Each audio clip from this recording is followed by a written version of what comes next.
Number system के इस तीसरे वीडियो में हम जानेंगे अपरिमेय संख्याएं क्या है, यानी कि इरेशनल नंबर्स क्या हैं। तो अपरिमेय संख्याओं को जानने से पहले हम जानेंगे कि परिमेय संख्याएं क्या है।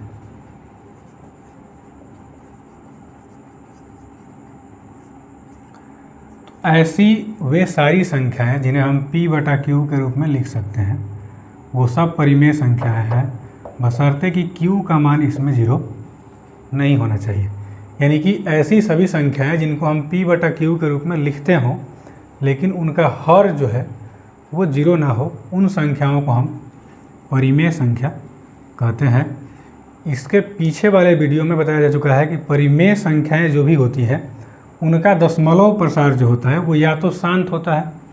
उदाहरण के लिए जैसे हम 1/4 का दशमलव प्रसार यदि लिखें तो उस स्थिति में ये आएगा 0.25, लेकिन यदि हम 1/3 का दशमलव प्रसार लिखें तो यह आएगा 0.333, ये आता ही रहेगा। और इसी को ही हम लिखते हैं 0.3 के ऊपर रेकरिंग या बार लिख करके। तो ऐसी सभी संख्याएं, ऐसी सभी परिमेय संख्याएं जिनका दशमलव प्रसार यदि हम निकालें तो वो या तो शांत होंगी या वे यदि अशांत होंगी, मतलब दशमलव के बाद उसके अंक नहीं कटेंगे, तो अशांत होने के साथ ही ये आवर्ती होती हैं। इसके अलावा परिमेय संख्याओं की एक विशेषता ये है कि ऐसी जितनी भी संख्याएं होंगी उसको हम P/Q के रूप में लिख सकते हैं। तो परिमेय संख्याएं वे सभी संख्याएं हैं जिन्हें हम P/Q के रूप में लिख सकते हैं, बशर्ते कि Q का मान जो है वो 0 ना हो। अब हम जानेंगे कि आखिर अपरिमेय संख्याएं क्या हैं। तो अपरिमेय संख्याओं के परिभाषा के अनुसार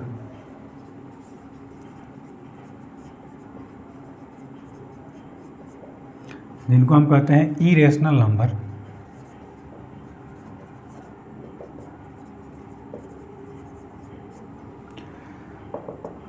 अपरिमेय संख्याओं की यदि हम पहचान करें तो अपरिमेय संख्याएं 3 प्रकार की मुख्य रूप से होती हैं। पहली कैटेगरी में वे सभी अपरिमेय संख्याएं आती हैं जो रूट के अंदर होती हैं, जिनका हम वर्गमूल नहीं निकाल सकते। ये सभी संख्याएं जो हैं वो अपरिमेय संख्याएं कहलाती हैं। यानी कि रूट के अंदर की वे सभी संख्याएं जिनका हम वर्गमूल ना निकाल सकें वो सभी संख्याएं अपरिमेय संख्याएं कहलाएंगी।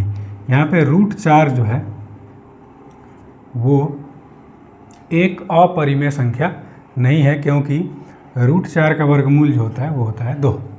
तो उस स्थिति में ये एक अपरिमेय संख्या नहीं होगी। लेकिन बाकी अन्य जो संख्याएं हैं उनका हम वर्गमूल नहीं निकाल सकते, तो ये सारी संख्याएं अपरिमेय संख्या कहलाती हैं। दूसरे कैटेगरी में वैसी घनमूल की संख्याएं, घन वाली संख्याएं या घनमूल वाली संख्याएं जिनका हम घनमूल नहीं निकाल सकते।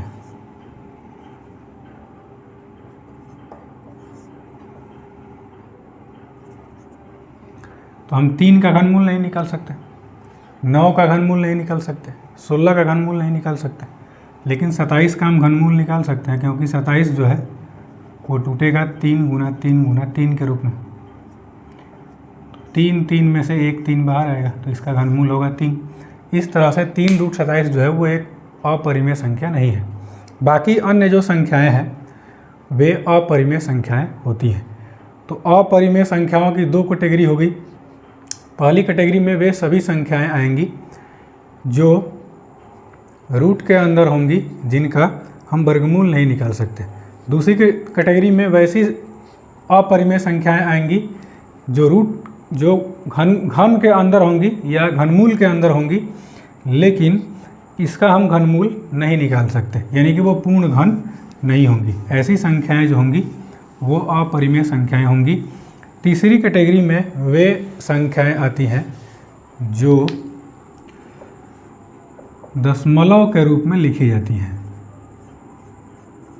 लेकिन दशमलव का कोई क्रम नहीं होता।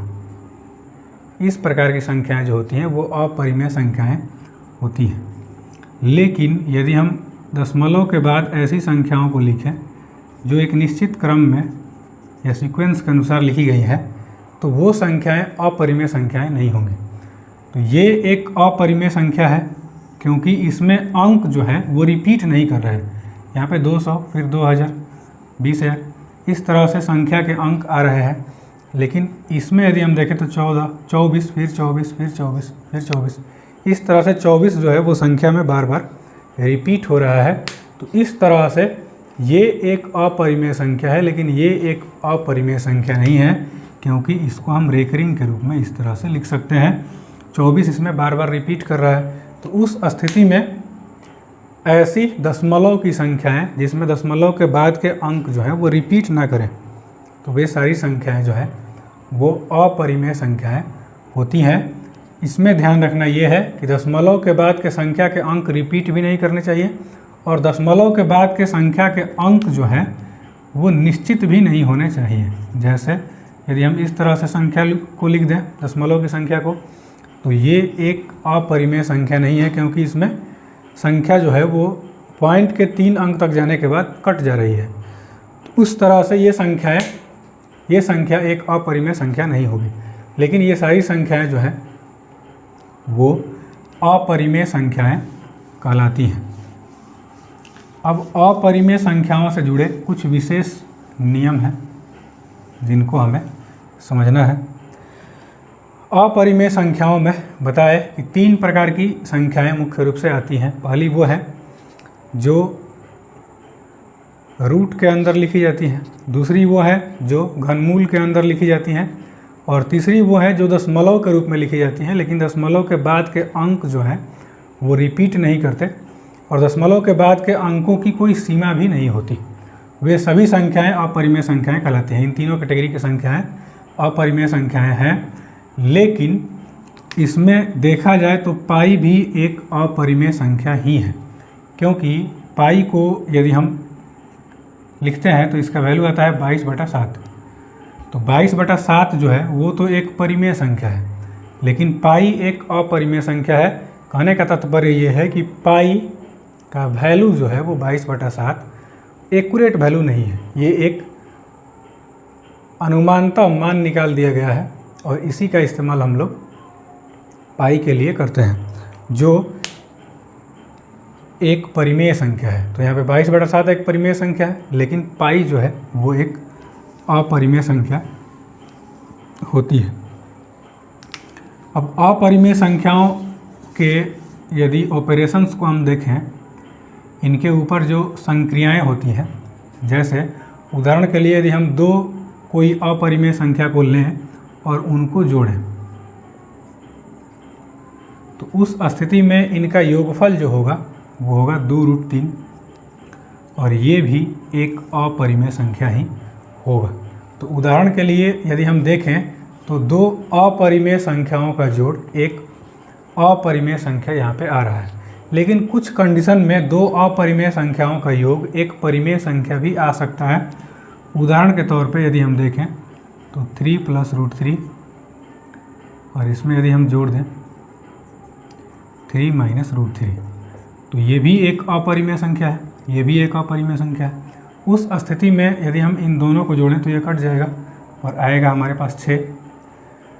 तो 2 अपरिमेय संख्याओं का योग जो है वो एक परिमेय संख्या आ गया। यहाँ पे 2 अपरिमेय संख्याओं का योग एक अपरिमेय संख्या आया था। तो कहने का तात्पर्य ये है कि 2 अपरिमेय संख्याओं का योग या तो परिमेय हो सकता है या अपरिमेय, इन दोनों में से कोई भी हो सकता है। तो ये योग का नियम है। योग के नियम के अलावा यदि हम अंतर का नियम देखें तो अंतर का नियम भी इसी तरह से होता है। 2 अपरिमेय संख्याओं का अंतर, जैसे √3 - √3 ये होगा 0, जो एक परिमेय संख्या है क्योंकि हम 0 के बटा में 1 लिख सकते हैं। लेकिन यदि हम यहाँ पे लिखें √3 - √2 तो ये एक अपरिमेय संख्या ही है। तो 2 अपरिमेय संख्याओं का अंतर यहाँ पे परिमेय भी हो सकता है और यहाँ पे अपरिमेय भी हो सकता है। तीसरे कंडीशन में यदि हम 2 अपरिमेय संख्याओं को गुणा करें, जैसे √2 × √3 तो ये आ गया 6। लेकिन यदि हम √2 में √2 से गुणा करें ये होगा √4 और √4 का वर्गमूल जो होगा वो होगा 2। इस आधार पर यदि हम देखें तो यहाँ पे दो अपरिमेय संख्याओं का गुणनफल कभी अपरिमेय आ जाता है, तो कभी कभी दो अपरिमेय संख्याओं का गुणनफल एक परिमेय भी आ जाता है। इस तरह से तीनों कंडीशन में सेम ही रूल अप्लाई होते हैं। यदि हम तीसरा नियम देखें तो उसमें ये है, ये गुणा का नियम है, अब यह है भाग का नियम। दो अपरिमेय संख्याओं को लें, जैसे यदि हम √2 और √2 लें, इन दोनों को आपस में यदि हम भाग करें तो ये होगा √2 बटा √2, कटेगा तो आएगा 1, जो एक परिमेय संख्या है। लेकिन यदि हम √2 बटा √3 लिखें, यानी कि √2 में हम √3 से भाग दें तो ये आएगा √2 बटा √3, और ये एक अपरिमेय संख्या है। तो इस आधार पर हम कह सकते हैं कि दो अपरिमेय संख्याओं का योग कभी कभी अपरिमेय होता है, कभी कभी परिमेय भी हो सकता है। दो अपरिमेय संख्याओं का अंतर कभी कभी परिमेय होता है, कभी कभी अपरिमेय होता है। दो अपरिमेय संख्याओं का गुणनफल जो होता है वो कभी कभी अपरिमेय होता है, कभी कभी परिमेय हो जाता है।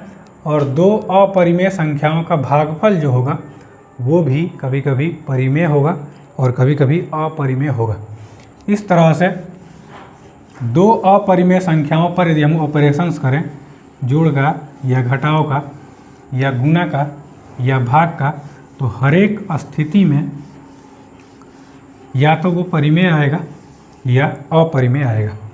लेकिन यदि हम एक परिमेय को, जैसे 4 है, एक अपरिमेय के साथ यदि हम जोड़ें तो उस स्थिति में यहाँ पे रिजल्ट जो आएगा वो अपरिमेय ही होगा। इसी तरह से यदि हम एक परिमेय में से एक अपरिमेय को घटाएं तो यहाँ पे रिजल्ट जो होगा वो अपरिमेय ही होगा। इसी तरह से यदि हम एक परिमेय में एक अपरिमेय से गुणा करें तो ये जो रिजल्ट आएगा वो अपरिमेय ही होगा। और इसी तरह से यदि हम एक परिमेय में एक अपरिमेय से भाग दें तो यहाँ पे जो रिजल्ट आएगा वो एक अपरिमेय ही होगा। तो यहाँ पे याद रखना है ये कि एक परिमेय और एक अपरिमेय के ऊपर यदि हम ऑपरेशंस करें, जोड़ की या घटाव की या गुणा की या भाग की, तो उस स्थिति में हर कंडीशन में यहाँ पे अपरिमेय संख्या ही आएंगी। लेकिन इस आधार पर यदि हम निष्कर्ष को निकालें तो पहला निष्कर्ष ये निकलता है कि यदि हम दो अपरिमेय संख्याओं को लें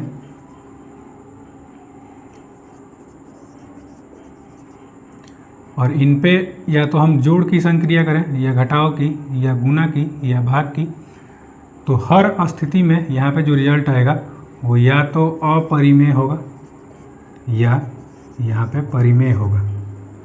लेकिन यदि हम एक परिमेय संख्या में अपरिमेय संख्या के बीच में यदि हम ऑपरेशंस करें, चाहे वो जोड़ की हो या घटाव की हो या गुणा की हो या भाग की हो, तो हर स्थिति में यहाँ पे अपरिमेय ही आएगा। इस तरह से दो अपरिमेय संख्याओं के बीच में हम ऑपरेशंस करेंगे तो हर हाल में या तो परिमेय आएगा या अपरिमेय आएगा। यदि हम दो अपरिमेय संख्याओं के बीच में, दो एक परिमेय और एक अपरिमेय संख्याओं के बीच में ऑपरेशंस करें तो वो या तो ये हमेशा हर हाल में अपरिमेय ही आएगा।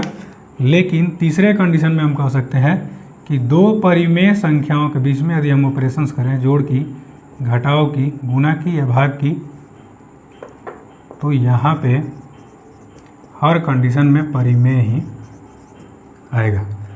इस तरह से यहाँ पे हम 3 निष्कर्ष निकाल सकते हैं। पहले निष्कर्ष में दो अपरिमेय संख्याओं के बीच ऑपरेशन हो तो रिजल्ट परिमेय भी आ सकता है या अपरिमेय भी आ सकता है। दो परिमेय संख्याओं के बीच में यदि ऑपरेशंस हो तो उस हर कंडीशन में यहाँ पे परिमेय ही होगा। और एक परिमेय तथा एक अपरिमेय के बीच में यदि ऑपरेशंस हो तो इस स्थिति में अपरिमेय संख्या ही आएगी। ये 3 प्रकार के कंडीशन जो है वो इसमें अप्लाई होते हैं। अब यहाँ पे हम सब जान चुके हैं कि दो परिमेय संख्याओं के बीच में लाखों या करोड़ों परिमेय संख्या हम लिख सकते हैं और इसको हम निकाल करके भी देख चुके हैं। अब हम जानेंगे कि दो अपरिमेय संख्याओं के बीच में कैसे कोई परिमेय संख्या या अपरिमेय संख्या लिखते हैं। तो सबसे पहले हम कोई दो अपरिमेय संख्या को ले लेते हैं। जैसे मान लीजिए 1.35, ये एक अपरिमेय संख्या है और एक हमने ले लिया 1.523, ये दूसरी एक अपरिमेय संख्या है। अब इनके बीच में यदि हम चाहें कि कोई परिमेय संख्या या अपरिमेय संख्या, सबसे पहले हम अपरिमेय संख्या को लिखेंगे। तो इनके बीच में हम यदि कोई अपरिमेय संख्या लिखें तो उस स्थिति में हम कैसे लिखेंगे। तो यहाँ से हमें देखना है कि यह 1.2 और यह 1.5, 1.2 और 1.5 के बीच की कोई संख्या हम ले लेंगे। जैसे हम ले लिए 1.3, 1.3 जो है वो 1.2 और 1.5 के बीच में पड़ती है। इस आधार पर हम क्या करेंगे कि 1.3 हमने ले लिया जो इन दोनों के बीच में पड़ती है। इसके बाद जो भी मन हो वो संख्याएं अपने मन से हम लिख देंगे और यहाँ पे ध्यान रखेंगे कि अंक जो है वो बार बार रिपीट ना हो, मतलब यानी कि एक क्रम में ना आए, और इस तरह से आगे डॉट डॉट डॉट लिख देंगे तो ये परिमेय संख्या हो जाएंगी। यदि हम एक और इन दोनों के बीच में अपरिमेय संख्या लिखें तो यहाँ पे हम लिख सकते हैं 1.4, और 1.4 के बाद जो भी अंक हमारे दिमाग में आए वो इसमें हम लिख सकते हैं। ये एक अलग प्रकार की अपरिमेय संख्या है। अब यदि मान लीजिए हमें इससे ज़्यादा अपरिमेय संख्याओं को लिखना है इनके बीच में, तो हम क्या करेंगे कि दशमलव के बाद के दो अंकों को ले लेंगे। यह है 1.23 और यह है 1.52। तो 1.23 यानी कि 23 और 1.52 यानी कि 52। तो 23 और 52 के बीच में हम चाहे तो बहुत सारी संख्याओं को लिख सकते हैं, और इसी तरह से उसके बाद अपने से अंक लिख सकते हैं, जिसके बाद वो अपरिमेय संख्या में परिवर्तित हो जाएंगी। यदि उससे भी ज़्यादा यदि हमें परिमेय संख्या अपरिमेय संख्या को लिखना हो तो हम दशमलव के 3 स्थानों के अंक ले लेंगे और इनके बीच में जो भी संख्याएं होंगी उन सब संख्याओं को हम लिख सकते हैं। इस तरह से यदि हम जितनी ज़्यादा संख्याओं को चाहें, अपरिमेय संख्याओं को लिखना चाहें, उतनी ज़्यादा हम अपरिमेय संख्याओं को दो अपरिमेय संख्याओं के बीच में आसानी से लिख सकते हैं। अब यदि हम देखें कि दो परिमेय संख्याओं के बीच में हम अपरिमेय संख्याओं को लिख सकते हैं या नहीं लिख सकते। जैसे मान लीजिए हमारे पास दिया गया है 5/2 और 7/2। तो हम सबसे पहले 5/2 को दशमलव में कर लेंगे, ये होगा 2.5। और इसी तरह से यदि हम 7/2 को दशमलव पर करें तो ये होगा 3.5। अब 2.5 और 3.5 के बीच में यदि हमें कोई अपरिमेय संख्या निकालनी हो तो यहाँ से हम क्या करेंगे कि 2.6 लिख सकते हैं। 2.6 जो है वो 2.5 और 3.5 के बीच में आता है। अब हमें निकालना है अपरिमेय संख्या और ये एक परिमेय संख्या है। उस स्थिति में हम क्या करेंगे कि इसमें उसी तरह से अंक अपने मन से जो मन में आए वो यहाँ पे बैठाते जाएंगे, और यहाँ पे ध्यान रखेंगे केवल ये कि अंक जो है वो रिपीट ना करने लगे, और इस तरह से हम अपरिमेय संख्याओं को लिख सकते हैं। तो दो परिमेय संख्याओं के बीच में भी हम अपरिमेय संख्याओं को लिख सकते हैं और दो अपरिमेय संख्याओं के बीच में भी हम अपरिमेय संख्याओं को लिख सकते हैं। इसी तरह से हम दो अपरिमेय संख्याओं के बीच में भी परिमेय संख्या को भी लिख सकते हैं और दो परिमेय संख्याओं के बीच में हम अपरिमेय संख्याओं को भी लिख सकते हैं। यहाँ पे एक चीज़ ध्यान रखना है, वो ये कि दो अपरिमेय संख्याओं के बीच में भी लाखों या उससे भी ज़्यादा अपरिमेय संख्याएं होती हैं। इसी तरह से दो परिमेय संख्याओं के बीच में भी लाखों या उससे भी ज़्यादा परिमेय संख्याएं होती हैं या अपरिमेय संख्याएं होती हैं।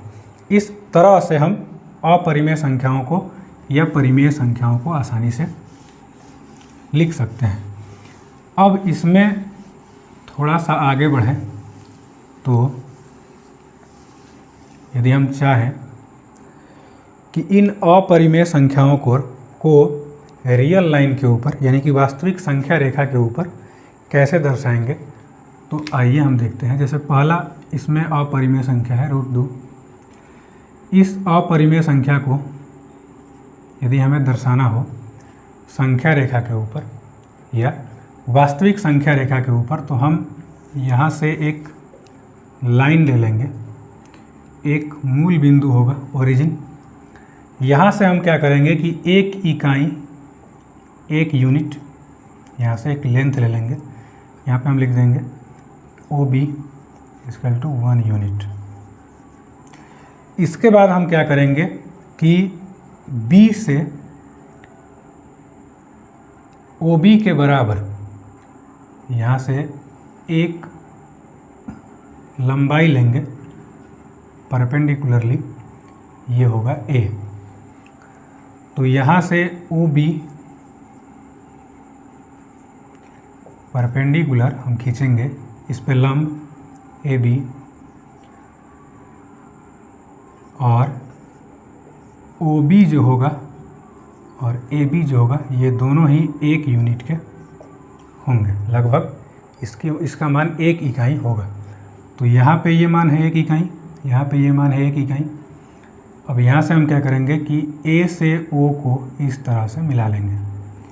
मिलाने के बाद हमें निकालना है, अब यहाँ पे एक ट्रायंगल बन गया AOB। अब AOB ट्रायंगल में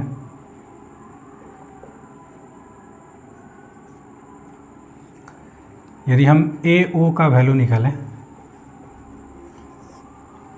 तो ये इस ट्रायंगल का हाइपोटेनस है, कर्ण, ये आधार और ये लंब।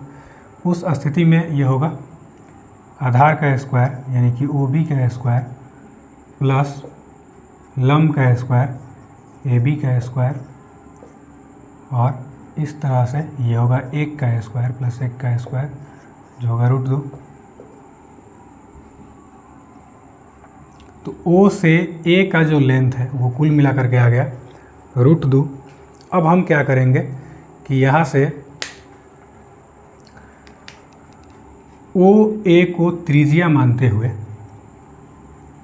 O और A को रेडियस मानते हुए, इसमें A से एक आर्क बनाएंगे, चाप, जो नंबर लाइन है उसको कहीं पे जाके मिलेगी, मान लीजिए P पे मिल गई। तो O से P का लेंथ जो हुआ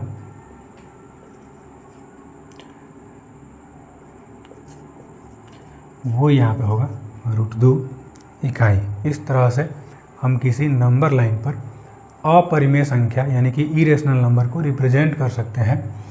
अब यदि मान लीजिए हमें √3 को रिप्रेजेंट करना हो या इससे बड़े मान को रिप्रेजेंट करना हो, तो जितना ही ज़्यादा हम मान लेंगे उतना ही ज़्यादा कठिन होगा इसको इस नंबर लाइन पर या इस रियल नंबर लाइन पर इन मानों को रिप्रेजेंट करना। अब हम क्या करेंगे कि इसी को ही AO को इसका बेस मान लेंगे जिसका वैल्यू था √2, और यहाँ से AO के परपेंडिकुलरली एक और लाइन खींचेंगे जो मान लीजिए यहाँ पे C पे जा कर के मिलता है, ये 1 इकाई है, इसके बराबर लाइन हम यहाँ से खींच लेंगे। खींचने के बाद यहाँ पे ध्यान रखना है कि हमने परपेंडिकुलर लाइन खींचा है, C को O से यदि हम मिला दें तो OC जो होगा वो इस ट्रायंगल का कर्ण होगा। तो अब हम यहाँ पे क्या कर लेंगे कि ट्रायंगल CAO में हमें निकालना है OC का मान। तो OC का यदि हम मान निकालें तो ये होगा आधार जो है OA का स्क्वायर, और ये है लंब जो है AC का स्क्वायर। तो OA √2, यहाँ पर होगा √2 का स्क्वायर, AC 1, तो यहाँ पे होगा 1 का स्क्वायर, यह होगा 2 + 1 बराबर होगा यहाँ पे √3 जो इसका मान होगा। अब यहाँ पे हम OC को चाप त्रिज्या ले करके और यहाँ से हम एक चाप खींच देंगे जो यहाँ से इस नंबर लाइन को कहीं पे जा कर के मिलेगी। तो ये जो जहाँ पे जा कर के मिलेगी इस ओरिजिन से, मतलब मूल बिंदु से इसके बीच की जो दूरी होगी √3, यही इसका वैल्यू होगा। इसी तरह से आगे के मानों को हम इसी नंबर लाइन के ऊपर या इसी रियल नंबर लाइन के ऊपर रिप्रेजेंट कर सकते हैं। ये थोड़ा सा कठिन है, लेकिन इसको हम आसानी से इस तरह से बार बार आगे की ओर बढ़ाते हुए कई प्रकार के मानों को इसमें आसानी से हम इस संख्या रेखा पर इसको रिप्रेजेंट कर सकते हैं।